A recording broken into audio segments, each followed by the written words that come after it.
you very much.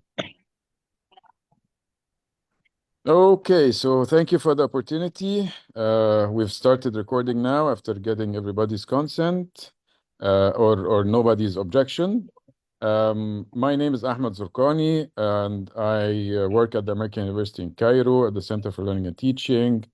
My current title is Manager of Instructional Video Production and Multimedia Services for Digital Education. But I have been in education-ish stuff since 97. So basically, I started with a lot of educational technologies, which was hardware at the end of the 90s and the beginning of the century, but then it became software, and the software became online, and then became the blend between the hardware and the software and the online and the offline and the blended and the digital. I mean, so much is happening, but of course, now we have Mr. AI trying to replace BI, which is biological intelligence. That's what I'm going to be referring to today. Um, it's not trying to replace it or us. And I'll start with a quote from a session I attended last week, which I liked very much. And it's basically, I want to start with it to, put everybody at ease because I believe it. If you believe it, you'll probably be at ease. So AI will not replace teachers, period. But teachers equipped with AI will definitely replace teachers who aren't. That being said, the whole meeting today is about how we as educators or teachers, if you're teaching, can leverage the power of AI and reap the benefits that AI could do to help us lessen the workload.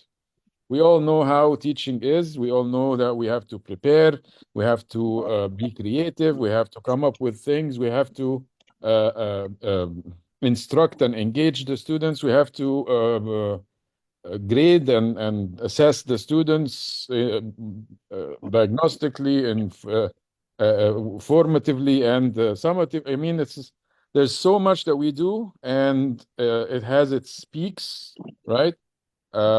But definitely,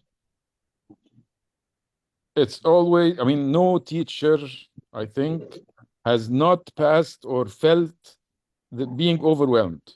And correct me if I'm wrong. So definitely, we want to unoverwhelm ourselves. And if AI can do anything to lessen the load, lessen the workload, make things happen faster, easier, whatever it can help with, then it's more than welcomed. Okay, so this topic, when we at the cafe, when Lamia, who I applaud very much for making all of this happen, again, I applaud you. When she asked for ideas for topics for this month's meeting, I put in leveraging AI for making teachers' work easier.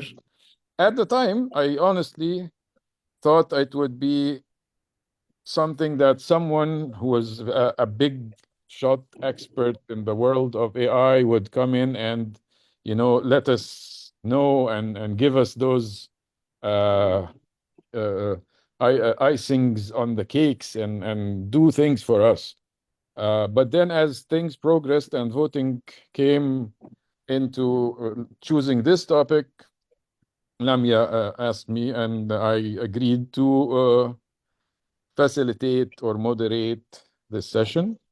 By no means am I going to claim at all to be the forefront leading edge AI user in teaching, but I know my way around, and I think I have stuff that could be useful and helpful for teachers to make their life easier. Now, I started with a song that you all heard, and I'd like to get a, show of hands maybe, or how much, or did you feel you liked it or not? Because guess what? It was AI generated, A to Z. And how it was AI generated is I took the blurb that I wrote for this session, which was communicated to everybody, and put it in one of those AI tools that generate songs. And it gave me that. No editing, nothing. Um, I'm saying this for two reasons. One is AI has become so cool, really. You get to choose the genre, the thing. I only told it that I like Hotel California by the Eagles, and that's why it starts with on a dark day the teachers will meet. If you know the song I'm referring to, you'll probably smiling.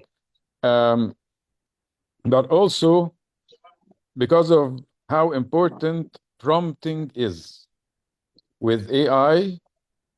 I'm just putting this out there now, and it's going to come into play several times today or every day of the future of our lives. Um, prompting AI and being able to master the art of prompting AI is a big uh, uh, uh, skill or useful skill that you could give yourself or work on. I promise you, the better you are with prompting AI, the faster your lives will. I mean, the faster you get the results that you're hoping for. Okay, so definitely work on that. And I'll tell you about a course about that is free on Coursera by the end of the session. So much said on the first slide, which, by the way, if you can see here, it's made by Gamma. Made by Gamma, and Gamma is one of the presentation generation AI tools. The reason I'm confessing how much AI I used to create this or to be able to make something useful for you today is because this is what we're talking about. At the end of the session, I'll tell you how much time it took me to do everything that you will see in the session. But here goes. So welcome. I have welcomed you, and I'll always welcoming everybody. And what we're focusing on today, as obvious, is exploring how AI can improve students' lives, because I firmly believe that it's all about the students. So if we become good teachers, better teachers, more relaxed teachers, it all ends up in the benefit of our students. And so it's to improve classroom experiences. And I will be showing all the AI tools I've used, all the AI tools I recommend, all the good AI tools I found, and I will share at the end a link to my visual bookmarking repository of bookmarks. And that's where I have been building a repository of all the AI tools that to me seem to work well. Um, some of them are free, some of them are not free, some of them are freemium. I mean, you'll find bits and pieces of everything. But also, I will continue to add to that repository. I will continue to filter that repository for tools that will have, stopped being useful for whatever reason. And I invite you all to participate in making that repository as useful as possible. You could tell me about things to remove from there if you know that they've gone obsolete or bad or have a law case against them for privacy infringements or whatever. Or you could add yourselves add more tools to that. I call it a team space. Okay, so our objectives will revolve around how to automate or what to automate routine tasks, that things that we do all the time, how to better be able to personalize the learning experience for our students in catering to their different learning styles, different abilities, different pace, all these kinds of things that I'm sure everybody knows about. How to make things more and more and more engaging to our students, because that is the hardest challenge to tackle. The more we go into the future, the harder it will be to engage students who have so many distractions all around them and everywhere they look or see. And I mean, just imagine when they're wearing Meta glasses and when they're wearing stuff, and their phones have Apple Intelligence, and their shoes can detect stuff. They will be more and more hard to engage. And of course, things that we can collaborate on, because in collaboration lies power. Like, if no, I mean, no one person or no one teacher will be able to do things on them, I mean, alone. The more people we can collaborate with, the easier things will become. So, what is AI in education? This is the definition that AI has come up with, by the way. I'm fine with it, but it's AI that defined itself here. So the capabilities and the aim of AI in education. Now remember, these slides, again, were made by giving Gamma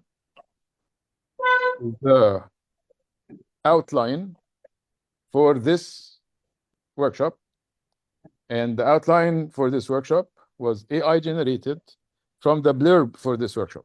So remember again, the amount of thought I put in was in outlining the blurb, writing the blurb for this workshop, which I then used to AI generate the outline for the workshop.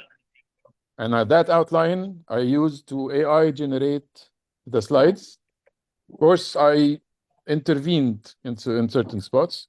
I fixed stuff, I animated things, all kinds of little things, but life is a lot easier, I promise you. So I invite you now to watch this 15.36 minutes video. It's just a 15-minute video, right? And I'll leave you to watch it for 15 minutes. Then I want you to concentrate throughout the 15 minutes and come up with a summary of the video. Okay? TED Talk. So, anyone who's been paying attention for the last few months. Khan Academy, of course, you know Khan Academy. Everybody knows Khan Academy. So probably he's going to say things that are important. Now, with AI, I did.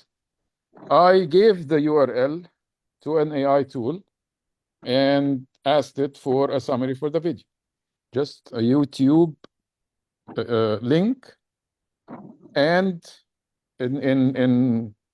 actually in a matter of less than a minute, I already had a summary of the video in writing as a paragraph, and also a summary of the video in bullet points.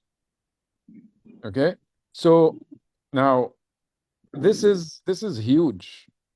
When we are looking for a video to show our students about a topic that we're experts at, usually you could end up spending hours online watching videos start to end, to figure out which one of those videos you're going to use with your students. Okay. Now, this is now happening in a matter of a minute. It's a 15-minute video that watching and taking notes and then doing the same for 5 other videos would have taken so much longer. Okay, I'll tell you what the tool is in a minute. Okay. Now, again, these are all AI's, sorry. These are all AI's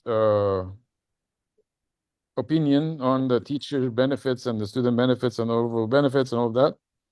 But also, I want to highlight that while prompting, I told you that I took the blurb, turned it into an outline, which I revised and thought that I've made it to my liking. And then I gave it to the generator, the AI generator, and asked it, prompted it to make it as participatory and as much as possible have the participants in this session work with me. Okay, so it added this question: what benefits of AI in education are you're most excited about? Okay, now since this is a workshop or a cafe meeting, to me, to be honest, I didn't go much into asking you to do an activity, but I asked it to create a worksheet. Okay, so this worksheet, okay, is AI generated, and it would get you to think more and more about AI and its use in the classroom. I know. Let me see if it's. Can you see it well?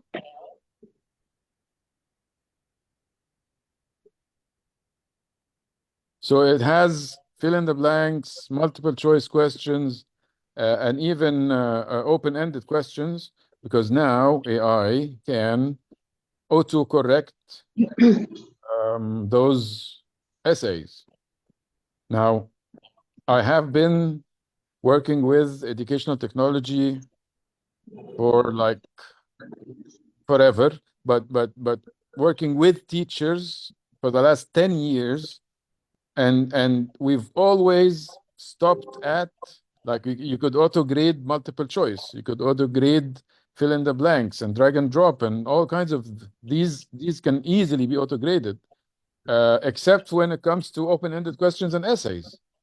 Now it can do that with AI, which is, to me, just mind-blowing. How much time do language teachers spend correcting essay assignments and structure and grammar and flow and all kinds of things?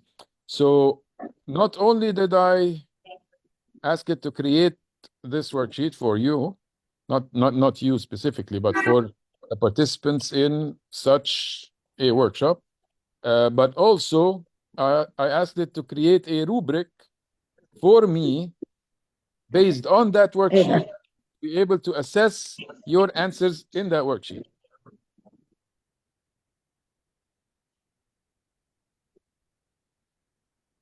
Carrie, do you have something to say?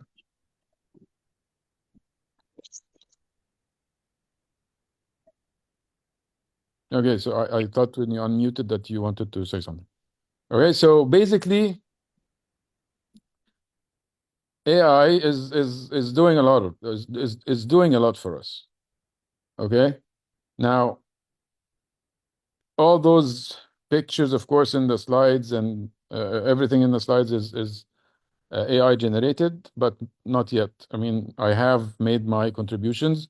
One of them was the video at the beginning and the importing of the video summary and the bullet points. That slide I created myself. These slides, this one more has to do with the grading tools and the stuff I was just talking about. Personalizing learning, of course. I mean, very quickly, adaptive learning is how the learning or the learning journey per student is different from one another based on their abilities, their learning styles, their pace, their achievement levels. Okay. And to do that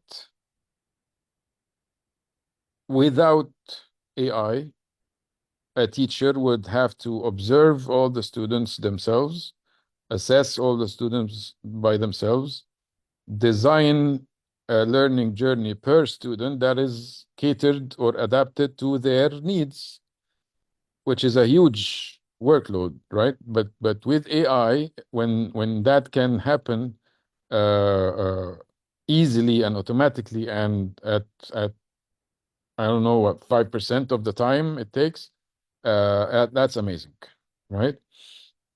It provides them with individualized paths. The real-time monitoring part is what enables AI to do a better job. So um, this part I have not experienced myself, but I've read about, met people, interviewed people about, and know someone who's working on things like that. So basically, your camera can be instructed to watch out for your eye motion. Okay, so it can pick up where in the screen you're looking. It can pick up your emotions, if you're worried, angry, happy, relaxed, all kinds of things. So not only is AI being able to monitor the work of the students and their quizzes, the results, the academics of things, but also in the near future, I'm expecting cameras in the classrooms, for example, to be able to monitor the students' attention, monitor their emotions, monitor a lot of things. I was watching a video the other day about a company in China who is using AI in their CCTV camera system. Like they have cameras in their offices, and I was watching how using AI, they could. What they're doing is they're paying employees for the time they're on the job.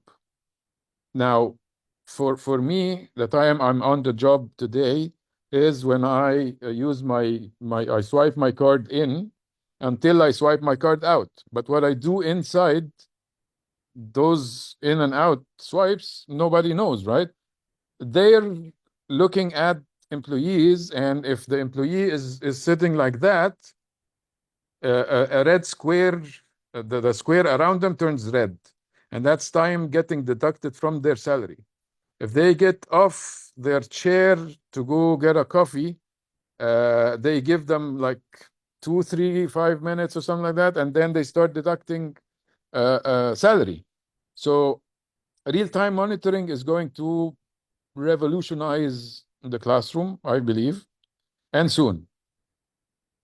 Of course, all of this allows for targeted support because we can identify which student needs what at what time and target that need. Us creating engaging experiences with AI involves everything that I've been talking about. But let me show you, instead of this slide, I'll show you some of the tools I used. So basically, you've seen the rubric and the worksheet, and this is okay. I used to always work with my students. My students being, I was teaching in the professional educator diploma, and my students are K to 12 teachers. So when we're working on educational technologies, the go-to tool used to be uh, oh my God, I forgot the name, which was right here a minute ago. Um, I will remember it, but I can't remember it for some reason. It was the tool that it could do so many things for us. Come on, completely vanished.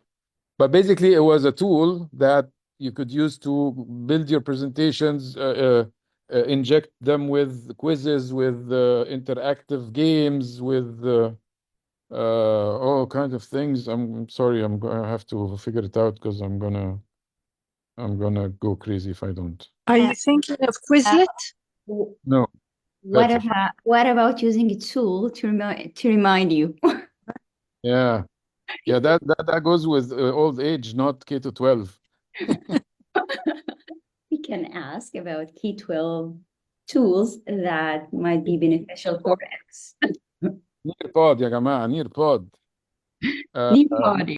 Used to be the go-to place. It had so many things, and the reason now it's a memory is because Magic School is now the place where it got replaced.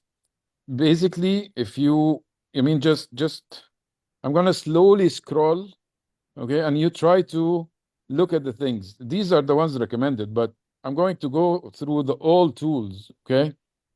So image generation, presentation generation, text rewriter, lesson plan generators, multiple choice quiz, worksheet generators, report cards, text levelers, academic content, informational text, professional emails, YouTube video questionnaires, rubric generators, summarizers.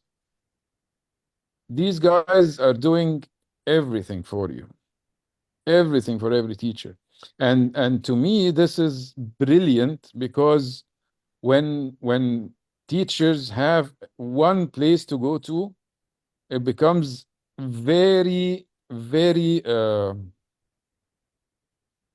relaxing and very okay to feel that whatever I need to do, I can get to do.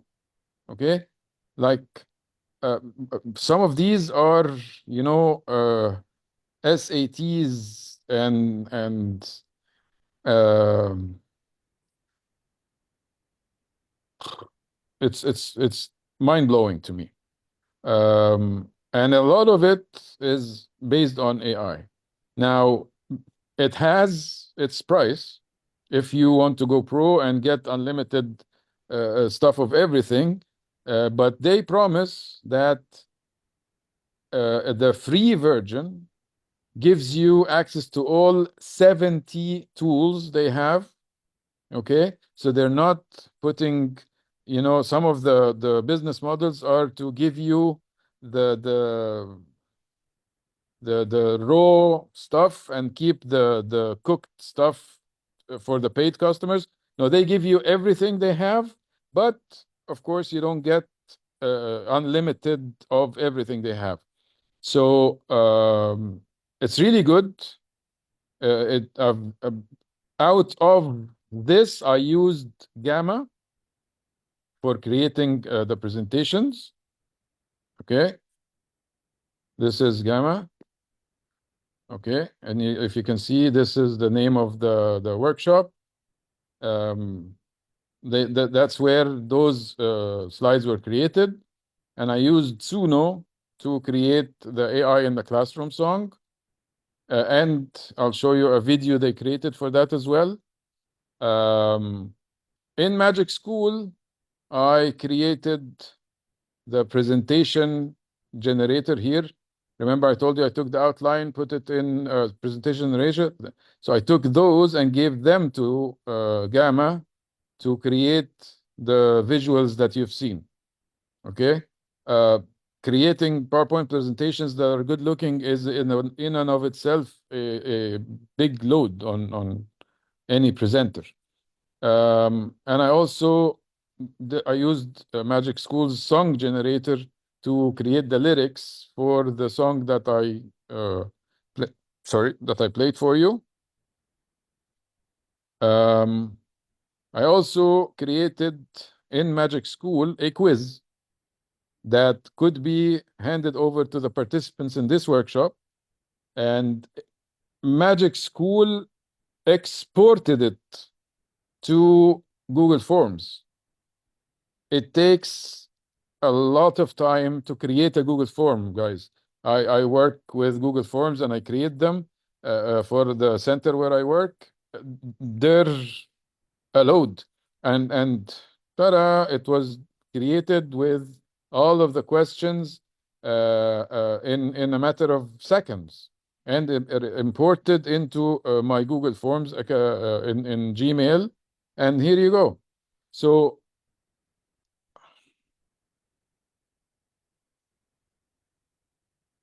what do you think? Yes, Like, it makes life easier. We cannot deny that. I believe in that. However, it creates additional challenge here because what I feel when I start trying these tools, that they are okay, helpful in terms of PowerPoints, in terms of all of that stuff, because I don't believe that we have this kind of skills to create just that so attractive slides. However, within the context, I still have this kind of like criticality in terms of that, because I'm afraid this kind of tools might in the future and people critical thinking and their depth reflections and knowledge production. So in that sense, maybe I'm taking this out of AI. I'm looking at it from a different perspective, which is the criticality of knowledge production. Who's going to produce knowledge here? Are they going to be certain fraction from the societies in terms of because in the end, these IE tools, what they got in, so they have this information from the webs in general websites, and then they produce based on the information that they gained. Okay, so the kind of information instilled inside these webs, like AI tools, limiting the knowledge production to a certain fraction. And takes me to the criticality of when using this tool for creating questionnaires, for example, or creating whatever, might limit producing knowledge to a certain or a specific fraction in societies. And this is what I'm afraid about it, the idea of knowledge production itself. okay, so from everything that I've been exposed to lately, here's how it's being imagined that AI and specifically knowledge production dynamic is going to take place. So a university and learning is going to change in a way that instead of assuming that for you to get the information that our expert faculty have, you have to pay us tuition and come to class and attend and be quizzed for us to give you that information. This information will be theirs before even they think about coming to class. Now, as educators, the university or the higher education life will change to become skills oriented. So information is there, but for information synthesis to happen, you need guidance.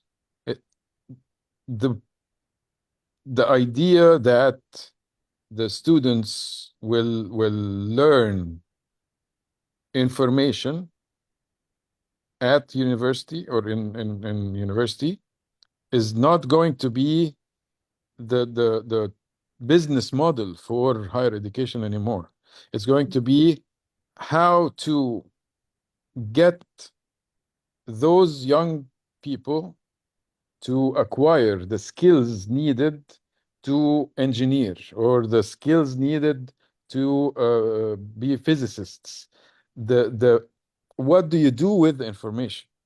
Because that is the part that requires expertise, it requires um, um, in-depth research and this kind of thing. Uh, and I actually kind of agree with that. Now, the other thing is all those educators who have been trying their best to prevent students from using AI.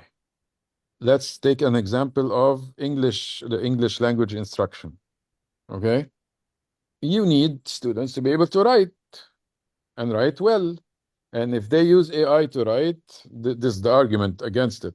If they use AI to write for them, they're not going to be able to write academically well written papers themselves. Now, it's extremely hard now for English language instructors to figure out if what is being submitted to them is AI generated or human generated. Okay? Not only, but also, and I promise you, in the near future, as those AI models are learning more and more and more and more, it is going to become impossible to detect. So, I agree with Ahmed. I go for what you are saying. yeah, It's not my concern about whether to use it or not. Okay. It's oh, there is an additional layer here or burden on the teacher or the educator to make sure that, because AI tools nowadays, they are another like round of colonialism again. Okay. So all of effort was talking about the African continents, especially, and countries trying to decolonize from epistemologies that having them to accept certain type of knowledge. So with the AI, it's a second round of doing that again by having a specific knowledge to be produced. And there comes the role of the educator when trying to use AI tools to attract the attention of students to the idea of the criticality of knowledge production. What you are producing here, you need to double check before accepting. You need to double check information. You need to double check the resource to make sure that you are not just producing a colonized knowledge. You're going to produce knowledge that is relevant to your culture, to your background, to your ethnicity, to your whatever. You need to relate rather than just producing knowledge that frame this kind of colonialism perspectives. This is my concern about it, not the AI tools as helpers. It's merely how to help students, yes, use AI tools, but how to be critical while using AI tools. that you put it in a nutshell what the change in the responsibilities of the educators has become. Perfectly said. Before I give you Dr. Shireen to comment, I was playing around with these two tabs and showing you these are generative AI portals that have been created in Egypt, Saudi, and the Emirates. And I just wanted to, reassure Lamia that there are people on this side of the world doing good things that are up there. Dr. Shireen. Hello, everybody.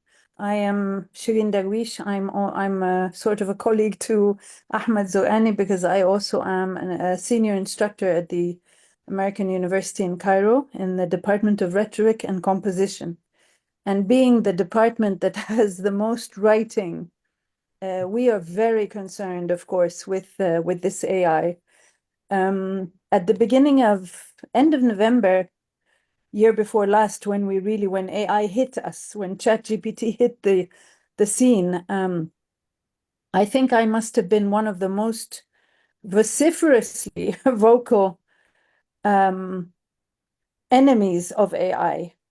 And of course, in order to beat them, you have to learn their game. So I tried to understand very much more AI and how to use it. And I have become, I don't think I can say quite proficient yet because it's so rapidly advancing, but I now know obviously much more than I did. And now I have two things here. I think number one, and I understand where you're coming from, Lamia. I agree, actually. But the other side of the coin is whether we like it or not, students are going to use AI. It's become part of this era.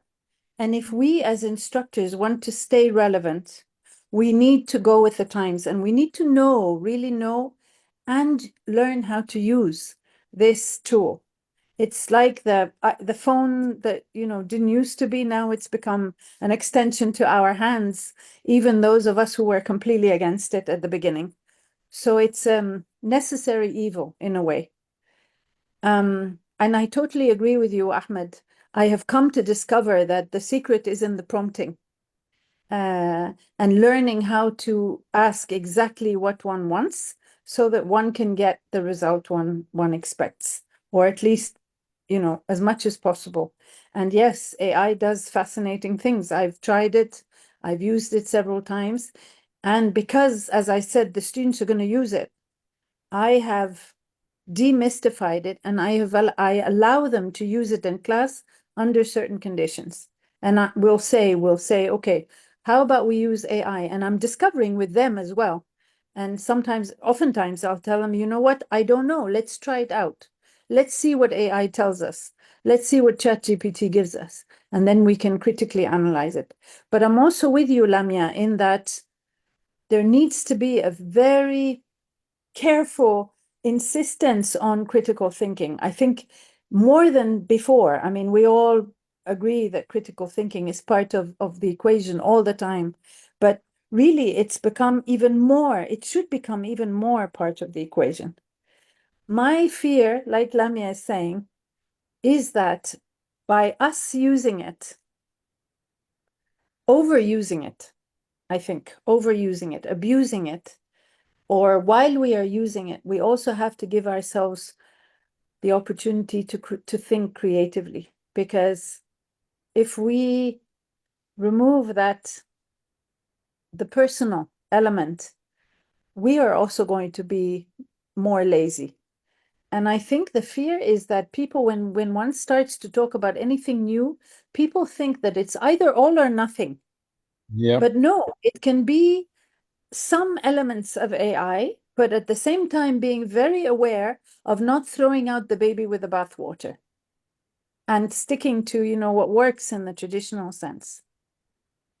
But I am afraid that we can control it because we still have the background and that learning that we have done for so many years and decades for some of us, to be able to control AI and to be able to use AI as a tool. But my worry is that AI becomes not a tool for students who will not have that background. Like if we're talking 10 years from now, if they start using AI in kindergarten, we are robbing children and future adults of the opportunity, the window of opportunity to develop those critical thinking skills. And therefore, like Lamia says, of course, the very extreme and the insidious and the hidden side of this is the colonialist aspect, of course. And we still have a long way to go in terms of our culture and everything to be able to reach that point that AI has reached now with the more Western direction that it currently has. Sorry, I've taken a bit longer than I expected to. You're more than welcome. There's only like 6 of us here. So, Thank you. okay, although this dynamic is not or was not part of the context of this session, but I don't care. It's a very important dynamic, and it's worth, discussing. If we're talking about how AI helps, there's definitely challenges and consideration of how AI can, take us to those movies where the robots will take over. Uh, but The fact as that I'm here today is I really want to learn from you all these tricks because I think we need to know them. We have to know them, and I'm looking forward to the learning way more. I see it is, okay, so I'll Can, take your example can, of the smartphone. can If Ahmed take the phone from you 1 second? I'm sorry about that. I know that you are continuing, but it's like jumping on what Dr. Shreen and you, Ahmed, said. I agree 100%. It's important to learn because we need to like move with the flow. Okay, we cannot be against the flow. However, my thinking about it, so we are grown-ups and we have learned how to critically think, how to observe, how to analyze, all of this important skills. So when we are as a grown-ups, we are using these tools, we are not threatening like to lose like these skills because we already have them. We are Yes, critical readers, we are critical thinkers, we are analyzers. So these tools come to us while we are at this age to help us rather than wasting a lot of time, for example, to creating a PowerPoint. These tools will create for us PowerPoint, but we know how to do that. Yeah. So the problem with the early ages, Yeah. and this is adding more layers on teachers that they need to help learning and gaining the skills at first and then using these tools. I'm sorry, but it just like jumped like because I'm so concerned about that. Yeah. I'm concerned a lot about younger generations and what I'm Yes. seeing right now in terms of students. Even when I'm trying to write an email, I cannot write an email. I don't know the skill how to write an email. Chat GPT. And that's learn, try, make an effort. And this is what we're losing. That I'm sorry, but this is my concern. Ahmed, I give you the floor again. I'm sorry it is a to very continue. concern, But and I have highlighted from the very start, this is a cafe, this is not a classroom. I am not your instructor, and you're not my students. We're just here to Oh, talk but about. we are today. I've come as a student today. yeah, But I agree. But I agree. Well, in Lamia that is right. um, Yeah. but really, it's the same as smartphones, okay, which some parents are abusing and having their kids watching cartoons for 8 hours just to get rid of them. This will create kids that are not right, okay? And other parents who enforce screen time and are able to make use of the fact that there is cartoons on that screen to help with the rest of the upbringing process. That becomes the reward, that becomes the quality time, that becomes this and that. So technology in general, and it has been like that for as long as I've been working with it, if it becomes technology for the sake of technology, then it becomes a problem. But if it Yes, but no technology up to now, sorry to interrupt, no technology up to AI has been this fast, this constantly changing, this elusive, and this far-reaching. It Yeah. has had its limits. It Yeah, seems that AI has no limits. At least that's how we see it right now. And I think that's the fear, because it's it doesn't. yeah, it doesn't. So what makes you say that it will not replace the teacher? We are in trouble. Yeah. We feel safe. Not safe in the sense of safe for our jobs. We're safe with our jobs. But if we feel that, yay, there's electric cars, that doesn't necessarily mean that the planet has been saved. Not yet, right? Yeah. Electric cars, and I'm taking this outside the context of AI, so we can, disconnect for a minute.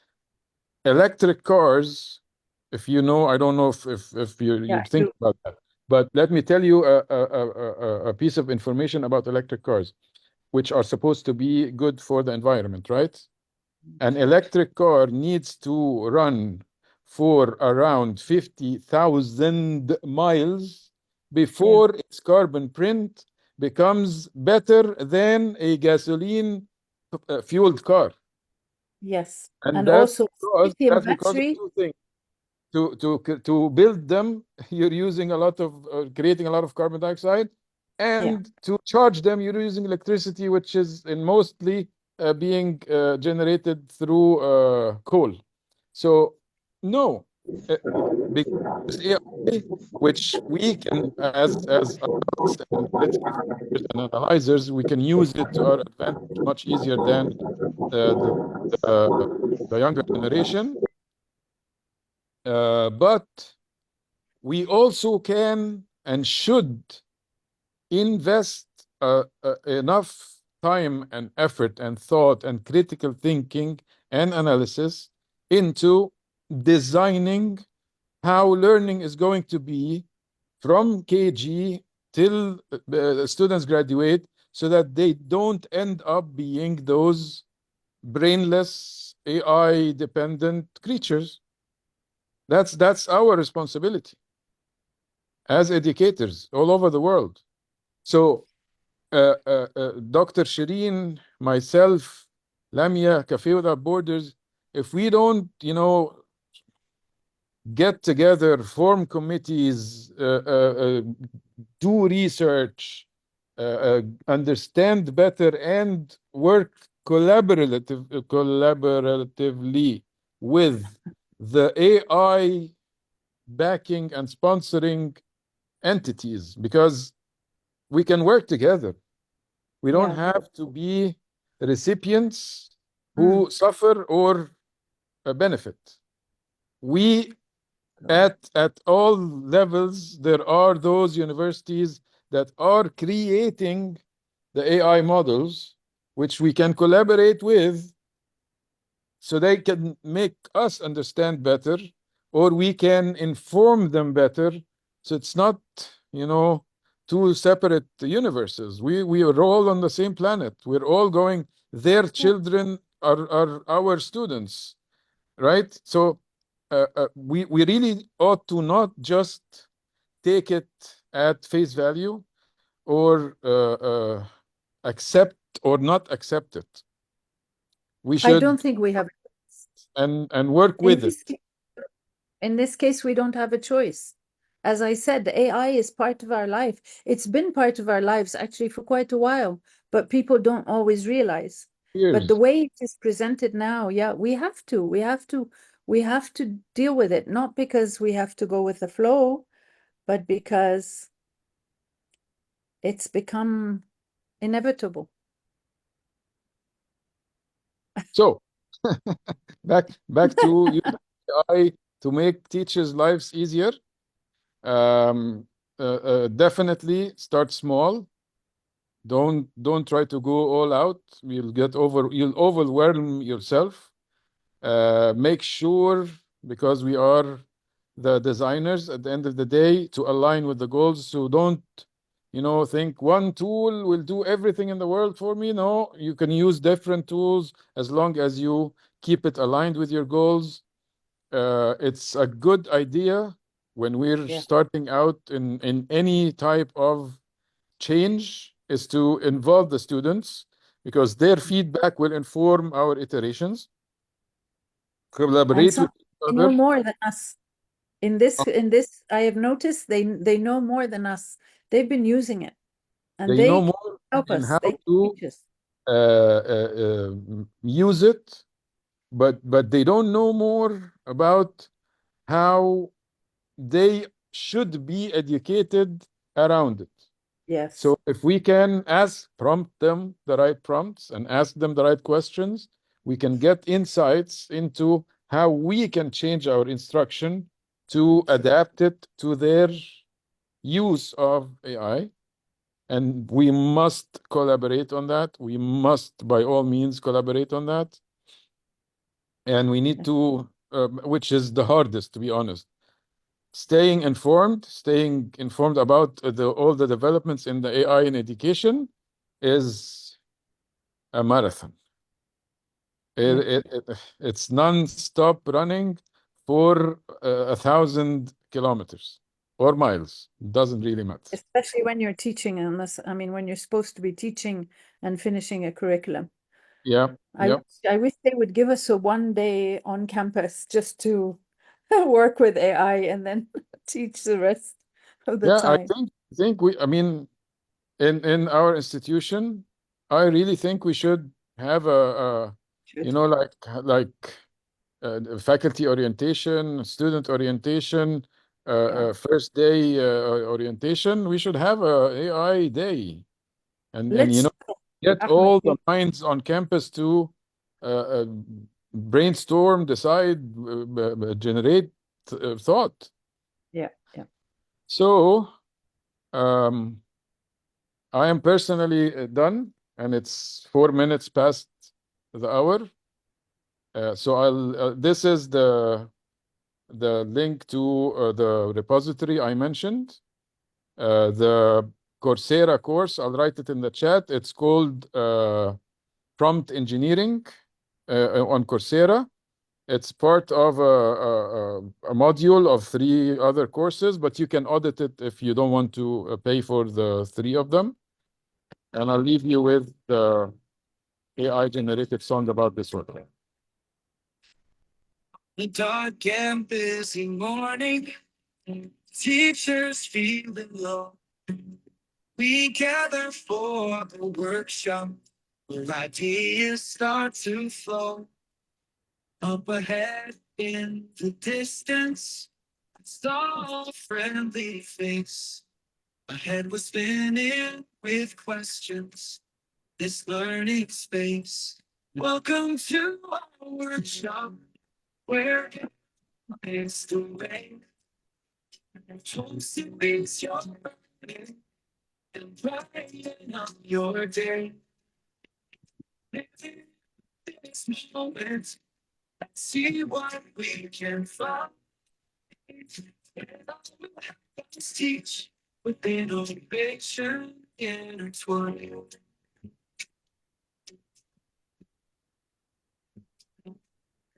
Ahmed, when we scan the tool, Say again? sorry, I'm gonna bring you the link in the chat. I'll put the link in the chat. okay, but when I scan the code that you put on there, took me to Team Artificial Intelligence. Is that? Yep, that's the one. Okay, so how do we join? Is a visual marking portal, okay? But I've designed this folder so it's a team effort. So people around the world are also adding to it. So it's not just me and my only me. Everybody who's there can contribute to this repository's being beneficial and good. Okay, so do we need to download and install the app, Pearl Trees? You could, or you could just look at it on the browser. each icon there is a website. So click it, it takes you to that website. But when you click it, you can read a bit about it before you decide to go to that website. Personally, I do. I have the app and I have the Pearl trees on my browser, and so it makes it easier to add to it from any of my devices. Okay. Thank you so much, Ahmed, for today's informative session. I think that every member appreciates your explanation and everything you did today. But let's share that actually that we cannot escape this reality. AI has been embedded in everything in general. For this Zoom meeting, there is an AI companion, a new feature for it right now. For Grammarly, with the free version, they added the AI tool as well. Microsoft, in general, the whole applications, it's already Yeah. embedded there.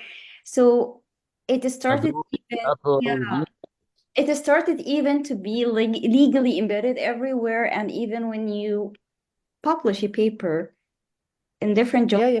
they started to say, don't consider ChatGPT as an additional author, just to say that you used ChatGPT to help you while producing knowledge here, or formulating your paper, or formatting the paper, or citing, whatever. They started to have it as more, they started to stop talking about it as an unethical approach. They started to have it like, okay, just say that you use it and we will approve it. Yes. Yeah, I teach in my research classes. I tell them you need to cite it when you're using it in the specific places that I ask them to use it. They have to cite it.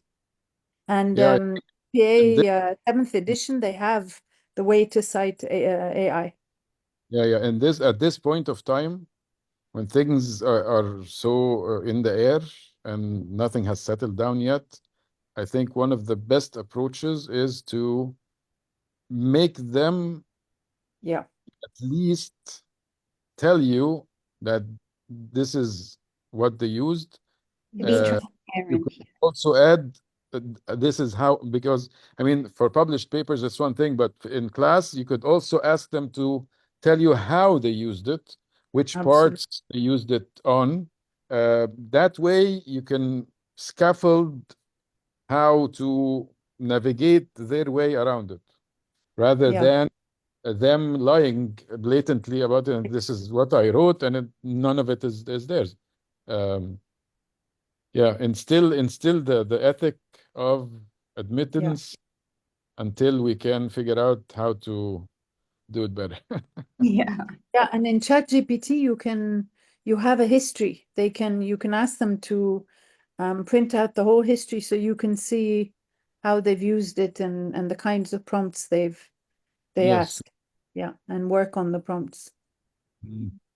So thank you so much for today, and we're looking forward to our coming session and to figure out what we'll exactly discuss. Should we go further in that? Should we change the topic? Still not 100% sure about it. We will have our discussions in our group, and we will find out as members, and as we are all here empowering each other as one big team with no borders to find out our future. One who joined today, it's been a pleasure. Thank you so much. Lamia, may I ask something if we have time? Yeah. Well, first of all, like Ahmed said, thank you very much, you and Ahmed, for organizing and leading this. Definitely, it's a big thing.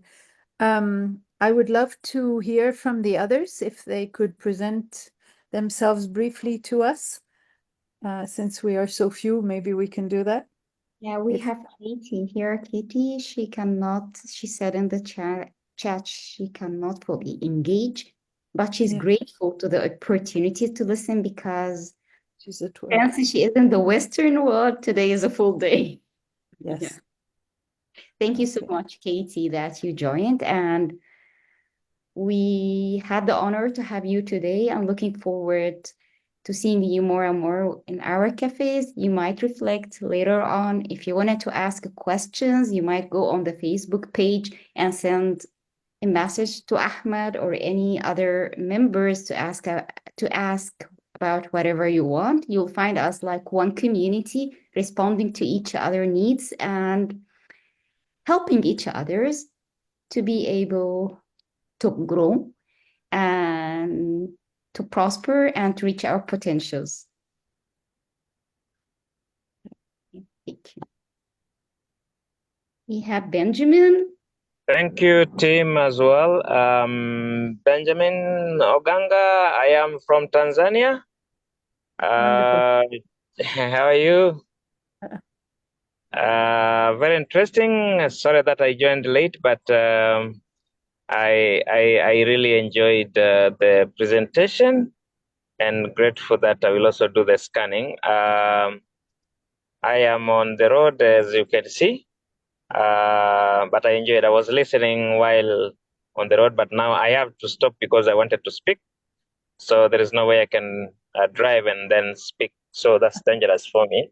But grateful that I managed to join. I also added some of the people, some of the colleagues from Tanzania. They are here, but I think they couldn't manage to join this meeting because of some other commitments. But we have a lot of Tanzanians into this group, and they keep joining. Yeah. Thank you so much. Just watch the recording on the Facebook page and spread the word. Thank you. Thank you so much.